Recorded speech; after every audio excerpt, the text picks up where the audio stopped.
मौजूद हैं जिनका नाम डीजा शर्मा बताया जा रहा है। इससे पहले हर्षा यहाँ खूब वायरल हुई। आपने अभी दीक्षा ली कि नहीं ली है? नहीं, मैं सुन लेने वाली हूँ।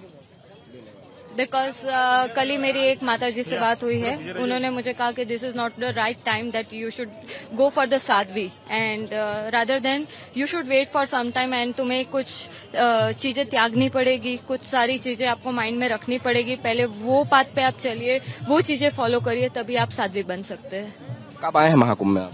2 दिन हुए। कैसे विचार आया कि हम इस महापर्व में जाएंगे और साध्वी बनेंगे?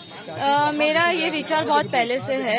बिकॉज मेरी मम्मी अभी 6 मंथ पहले ही ऑफ हुए हैं, तो उनके जाने के बाद मुझे नहीं लगता कि लाइफ में कोई भी चीज इम्पोर्टेंट है। बिकॉज मदर जो बच्चों के लिए होती है वो लाइफ की क्या है आप समझ सकते हैं।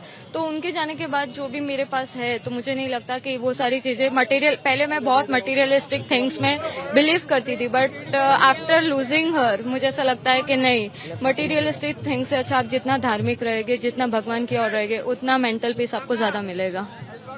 तो कहाँ तक पढ़ाई की है आपने? कैसे विचार आया कि एकाएक यहाँ पहुँच गए?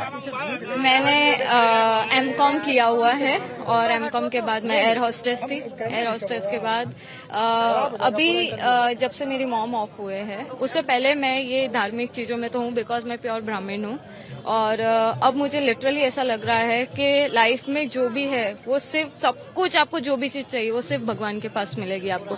अगर आप अपने दुख लोगों को बताओगे तो वो आपके दुख बढ़ेंगे, कम नहीं होंगे। तो आपको कुछ भी छोटी से छोटी चीज भी मांगनी है ना, तो आप भगवान को याद करिए। तो ये डीजा शर्मा जी हैं जो गुजरात अहमदाबाद से आई हैं, सनातन की परंपरा को आगे बढ़ाने के लिए यहाँ पहुंची हैं। और इनका कहना है कि इनकी माता जी का स्वर्गवास होने के बाद ये जो है सनातन को जो है अपनाना चाहती हैं, अध्यात्म की ओर जाना चाहती हैं। पहले एयर होस्टेस थी और अब जो है ये सनातन में जाकर सन्यासी बनना चाहती हैं।